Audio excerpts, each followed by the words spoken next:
شاہ صاحب رانا ثناء اللہ صاحب نے تو کہہ دیا ہے کہ عمران خان صاحب کو گرفتار کرنا ہے، لیکن وہ ساتھ میں یہ بھی کہہ رہے ہیں کہ خان صاحب جو ہیں وہ کے بھی چھپ کے بیٹھے ادھر بڑی گالا کی طرف نہیں آ رہے. تو سوال یہ ہے کہ خان صاحب کیوں وہاں پر بیٹھے ہیں، کیا انہیں گرفتاری سے ڈر لگتا ہے؟ پہلی بات یہ ہے کہ خان صاحب پاکستان کے شہری ہیں اور خیبر پختونخوا رانا ثناء اللہ صاحب کی کتاب میں پاکستان کا حصہ ہے یا انہوں نے اس کو کہیں اور شامل کر دیا؟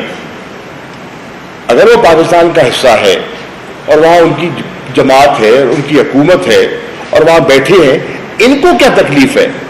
بھائی اب لندن بیٹھ جاتے ہیں اس کا اعتراض نہیں ہے، خان کے پی کے پشاور بیٹھا ہے اس پہ معترض ہے، آپ ایفیڈیوٹ دے کر اس سے منحرف ہو جاتے ہیں، وہ ٹھیک ہے. اور جو اپنی مرضی سے اگر کسی شہر میں پشاور بیٹھے، کراچی بیٹھے، ملتان بیٹھے، آپ کون ہے اس کو چیلنج کرنے والے؟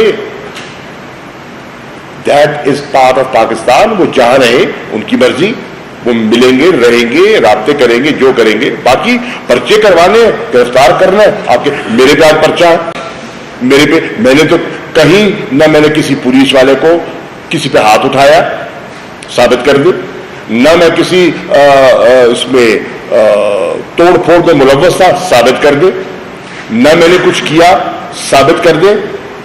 آپ نے مجھ پہ پرچہ کروا دیا، کس چیز کا؟ اور بھی پی ٹی آئی کے جو لیڈرز ہیں ان پہ پرچے کروا دیے، کس کو چھوڑا ہے؟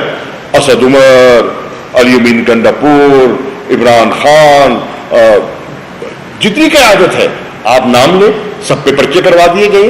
کیوں بھائی؟ میرے پہ اس میں پرچے، میں بیٹھا ہوں آپ کے سامنے، میں چھپا ہوا نہیں ہوں.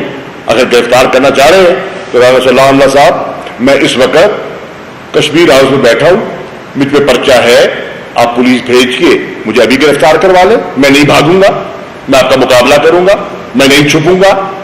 میں اسلام آباد بیٹھا ہوں، میں پشاور میں نہیں بیٹھا. آپ آئے، بھیجیں اپنے آئی جی کو، جو آپ نے خاص طور پہ یہاں اپنی منظور نظر شخصیت کو لگایا ہے. چلیں، مجھ پہ پرچہ ہے، میں بیٹھا ہوں، ابھی آ جائیں، میں آپ کا انتظار کر رہا ہوں، آئے مجھے گرفتار کریں. یہ کیا بات ہوئی کہ گرفتار کر لیں گے؟ اللہ